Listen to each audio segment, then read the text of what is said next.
Welcome back to our channel Soumya recipe corner.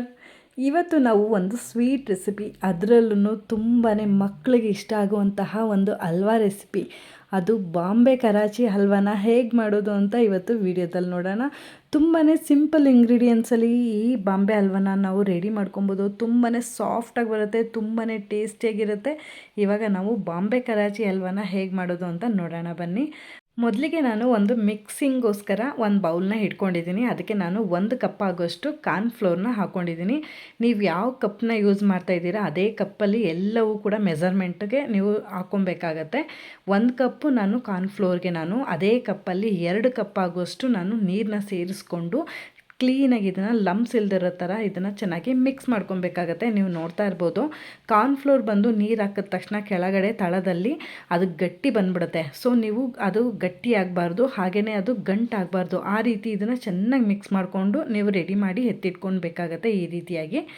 ಇವಾಗ ನಾನು ಒಂದು ಪ್ಯಾನ್ ಇಟ್ಕೊಂಡು ಸೇಮ್ ಕಪ್ಪಲ್ಲಿ ನಾನು 1 ಕಪ್ ಆಗೋಷ್ಟು ಸಕ್ಕರೆನ ಹಾಕ್ಕೊಂಡಿದ್ದೀನಿ. ಅದಕ್ಕೆ 2 ಕಪ್ ಆಗೋಷ್ಟು ನೀರು ಸೇರಿಸ್ಕೊಬೇಕಾಗತ್ತೆ. 1 ಕಪ್ ಕಾರ್ನ್ಫ್ಲೋರ್ಗೆ 2 ಕಪ್ ಆಗೋಷ್ಟು ನೀರನ್ನ ಸೇರಿಸಿದ್ದೀನಿ. ಹಾಗೆ 1 ಕಪ್ಪು ಸಕ್ಕರೆಗೆ ಮತ್ತೆ 2 ಕಪ್ ಆಗೋಷ್ಟು ನೀರನ್ನ ಸೇರಿಸ್ಕೊಂಡು ಇದು ಚೆನ್ನಾಗಿ ನಮಗೆ ಸಕ್ಕರೆ ಎಲ್ಲ ಕರಗಬೇಕು. ಅಲ್ಲಿ ತನಕ ನಾವು ಇದನ್ನು ಚೆನ್ನಾಗಿ ಮಿಕ್ಸ್ ಮಾಡ್ಕೊಳ್ಳೋಣ. ಇದು ನಮಗೆ ಪಾಕ ಬರಬೇಕು ಅಂತ ಏನಿಲ್ಲ, ಜಸ್ಟ್ ನಮಗೆ ಸಕ್ಕರೆ ಚೆನ್ನಾಗಿ ನೀರಲ್ಲಿ ಕರಗಿದ್ರೆ ಸಾಕಾಗತ್ತೆ. ಇವಾಗ ನೀವು ನೋಡ್ತಾ ಇದ್ದೀರಾ, ಸಕ್ಕರೆ ಕರಗಿದ ಮೇಲೆ ನಾನು ಇದಕ್ಕೆ ಫುಡ್ ಕಲರ್ನ ಹಾಕ್ಕೊತಾ ಇದ್ದೀನಿ. ನಾನಿಲ್ಲಿ ಬಳಸ್ತಾ ಇರುವಂತಹದ್ದು ಆರೆಂಜ್ ರೆಡ್ ಕಲರ್ನ ನಾನು ಹಾಕ್ಕೊಂಡಿದ್ದೀನಿ. ನೀವು ಬೇಕಾದ್ರೆ ಆರೆಂಜ್ ಕಲರ್ನು ಕೂಡ ಯೂಸ್ ಮಾಡ್ಬೋದು, ಬಟ್ ಬಾಂಬೆ ಹಲ್ವಾ ಬಂದು ಆರೆಂಜ್ ರೆಡ್ಡಿಶ್ ಅಲ್ಲೇ ಇರುತ್ತಲ್ವ, ಅದಕ್ಕೋಸ್ಕರ ನಾನು ಅದೇ ಕಲರ್ನ ಬಳಸ್ತಾ ಇದ್ದೀನಿ. ಅದನ್ನು ನಾವು ಹಾಕ್ಕೊಂಡು ಚೆನ್ನಾಗಿ ಮಿಕ್ಸ್ ಮಾಡ್ಕೊಳ್ಳೋಣ. ಮಿಕ್ಸ್ ಮಾಡಿದಾದ್ಮೇಲೆ ಇದಕ್ಕೆ ನಾವು ಮಿಕ್ಸ್ ಮಾಡಿ ಇಟ್ಕೊಂಡಿರೋಂತಹ ಕಾರ್ನ್ಫ್ಲೋರ್ ನೀರಿತ್ತು ನೋಡಿ, ಅದನ್ನು ನಾನು ಇದಕ್ಕೆ ಸೇರಿಸ್ಕೊಂಡಿದ್ದೀನಿ. ಸೇರಿಸ್ಕೊಂಡಿದ್ದಾದಮೇಲೆ ಲೋ ಫ್ಲೇಮಲ್ಲೇ ಇದನ್ನು ಕುಕ್ ಮಾಡಬೇಕಾಗತ್ತೆ. ಹಾಗೆ ಇದನ್ನು ನೀವು ಕೈ ಬಿಡುವಾಗಿಲ್ಲ, ಆ ರೀತಿ ಇದನ್ನು ಚೆನ್ನಾಗಿ ಮಿಕ್ಸ್ ಮಾಡ್ಕೊಂಡೇ ಇದನ್ನು ಬೇಯಿಸ್ಕೊಬೇಕಾಗತ್ತೆ. ಹಾಗೆಯೇ ಇದನ್ನು ನಾವು ಕ್ಲೀನಾಗಿ ಲೋ ಫ್ಲೇಮಲ್ಲೇ ಇದನ್ನು ಮಿಕ್ಸ್ ಮಾಡ್ಕೊಬೇಕಾಗತ್ತೆ. ನೆನ್ಪಿಟ್ಕೊಳ್ಳಿ, ಲೋ ಫ್ಲೇಮಲ್ಲಿ ಮಾಡಿಲ್ಲ ಅಂದರೆ ಇದು ಕ್ರಿಸ್ಟಲ್ ಟೈಪಲ್ಲಿ ಹಲ್ವಾ ನಮಗೆ ರೆಡಿ ಆಗಲ್ಲ. ಇವಾಗ ನೀವು ನೋಡ್ತಾ ಇರ್ಬೋದು, ಗಟ್ಟಿನೂ ಆಗಲಿಕ್ಕೆ ಶುರುವಾಗಿದೆ. ಇವಾಗ ನಾನು ಇದಕ್ಕೆ 1 ಟೇಬಲ್ ಸ್ಪೂನ್ ಆಗೋಷ್ಟು ತುಪ್ಪನ ಸೇರಿಸ್ಕೊತಾ ಇದ್ದೀನಿ. ನಾನಿಲ್ಲಿ ಟೋಟಲಾಗಿ ಈ ಹಲ್ವಕ್ಕೆ 6 ಸ್ಪೂನ್ ಆಗೋಷ್ಟು ತುಪ್ಪನ ಯೂಸ್ ಮಾಡಿದ್ದೀನಿ. ಅದನ್ನು ನಾವು 1 ಟೇಬಲ್ ಸ್ಪೂನ್ ತುಪ್ಪ ಹಾಕಿದ ಮೇಲೆ ಮಿನಿಮಮ್ ಅಂದ್ರೂ 2ರಿಂದ 3 ನಿಮಿಷಗಳ ಕಾಲ ಗ್ಯಾಪ್ ಕೊಟ್ಟು ಮತ್ತು ನಾವು ಇನ್ನೊಂದು ಟೇಬಲ್ ಸ್ಪೂನ್ ಆಗೋಷ್ಟು ತುಪ್ಪನ ಸೇರಿಸ್ಬೇಕಾಗತ್ತೆ. ಹಾಗೆ ಇದನ್ನು ನಾವು ಗ್ಯಾಪ್ ಕೊಟ್ಟೇ ಇದಕ್ಕೆ ತುಪ್ಪನ ಹಾಕ್ಕೊಬೇಕಾಗತ್ತೆ.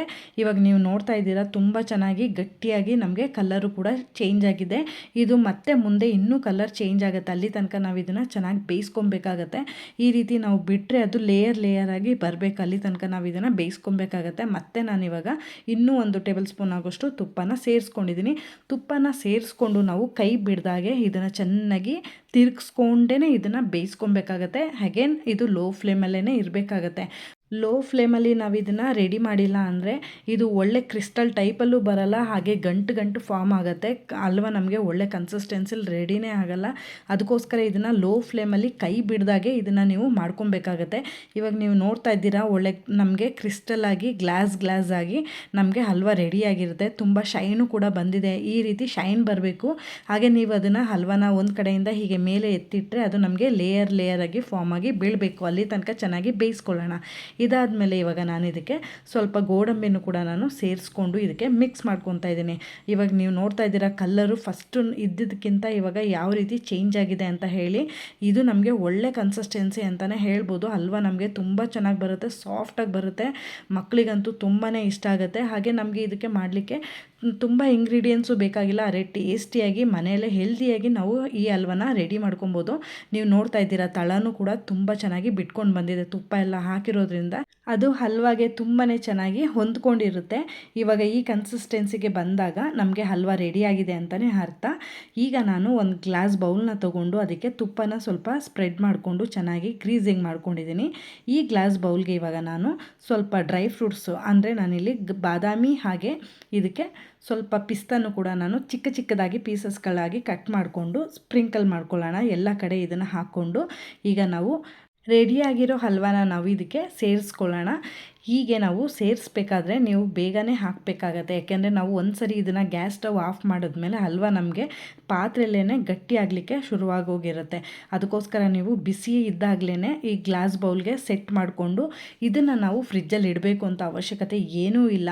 ಜಸ್ಟ್ ನೀವು ಅರ್ಧ ಗಂಟೆಯಿಂದ 1 ಅವರ್ ಇದನ್ನು ನಾವು ನಾರ್ಮಲಾಗಿ ರೂಮ್ ಟೆಂಪ್ರೇಚರ್ಗೆ ಇದನ್ನು ಬಿಟ್ಟರೆ ನಮಗೆ ಹಲ್ವಾ ರೆಡಿಯಾಗಿರುತ್ತೆ. ತುಂಬಾ ಚೆನ್ನಾಗಿ ಬರುತ್ತೆ, ನೀವು ನೋಡ್ಬೋದು. ಇವಾಗ ನಾನು 1 ಅವರ್ ಆದಮೇಲೆ ಈ ಹಲ್ವಾನ ತೋರಿಸ್ತಾ ಇರುವಂತಹದ್ದು ನೀವು ನೋಡ್ಬೋದು. ಗ್ಲಾಸ್ ಬೌಲ್ನ ಎಷ್ಟು ಕ್ಲೀನಾಗಿ ಅದು ಬಿಟ್ಕೊಂಡು ಬಂದಿದೆ ಅಂತ ಹೇಳಿ. ತುಂಬ ಚೆನ್ನಾಗಿ ಬರುತ್ತೆ. ನಿಮಗೆ ಇದು ಸ್ಟಿಕ್ಕಿ ಥರ ಬರಲ್ಲ, ತುಂಬ ಚೆನ್ನಾಗಿ ಸಾಫ್ಟಾಗಿ ಬರುತ್ತೆ, ತುಂಬ ಟೇಸ್ಟಿಯಾಗಿರುತ್ತೆ.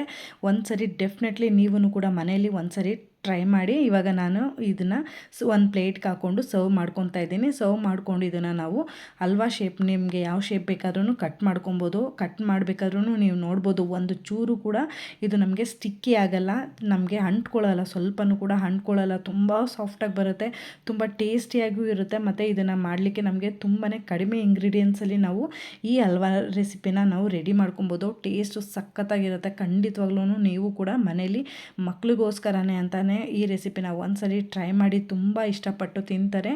ಹಾಗೆ ಮನೇಲಿ ಮಾಡಿರೋದ್ರಿಂದ ಹೆಲ್ದಿಯಾಗೂ ಕೂಡ ಇರುತ್ತೆ. ಈ ರೆಸಿಪಿನ ನೀವು ಕೂಡ ಡೆಫಿನೆಟ್ಲಿ ಮನೇಲಿ ಒಂದ್ಸರಿ ಟ್ರೈ ಮಾಡಿ. ಟ್ರೈ ಮಾಡಿದ್ಮೇಲೆ ರೆಸಿಪಿ ಹೇಗೆ ಬಂತು ಅಂತ ನನಗೆ ತಪ್ಪದೆ ಕಾಮೆಂಟ್ ಮಾಡಿ ತಿಳಿಸಿ, ಓಕೆನಾ? ಇದೇ ರೀತಿಯಾದಂಥ ಹೆಲ್ದಿ ಆ್ಯಂಡ್ ಟೇಸ್ಟಿ ರೆಸಿಪಿಗೋಸ್ಕರ ನನ್ನ ಚಾನಲ್ನ ನೀವು ಸಬ್ಸ್ಕ್ರೈಬ್ ಮಾಡ್ಕೊಳ್ಳೋದು ಮರಿಬೇಡಿ. ಐ ಹೋಪ್ ಈ ವಿಡಿಯೋ ನಿಮಗೆ ಇಷ್ಟ ಆಗಿದೆ ಅಂತ ಭಾವಿಸ್ತೀನಿ. ವಿಡಿಯೋ ಇಷ್ಟ ಆಗಿರೋ ವಿಡಿಯೋಗೆ ಲೈಕ್, ಶೇರ್, ಕಮೆಂಟ್ ಮಾಡೋದು ಮರಿಬೇಡಿ. ಹಾಗೆ ವಿಡಿಯೋ ಯೂಸ್ಫುಲ್ ಅನ್ಸರೆ ನಿಮ್ಮ ಫ್ರೆಂಡ್ಸ್ ಆ್ಯಂಡ್ ಫ್ಯಾಮಿಲಿಗೂ ಕೂಡ ವಿಡಿಯೋನ ಶೇರ್ ಮಾಡಿ ಅಂತ ಕೇಳ್ತಾ, ಮುಂದಿನ ರೆಸಿಪಿಯೊಂದಿಗೆ ಸಿಗೋಣ. ಅಲ್ಲಿವರೆಗೂ ನನ್ನ ಪ್ರೀವಿಯಸ್ ವಿಡಿಯೋನ ಚೆಕ್ಔಟ್ ಮಾಡ್ತಾ ಇರಿ. Thank you so much for watching this video. Stay tune.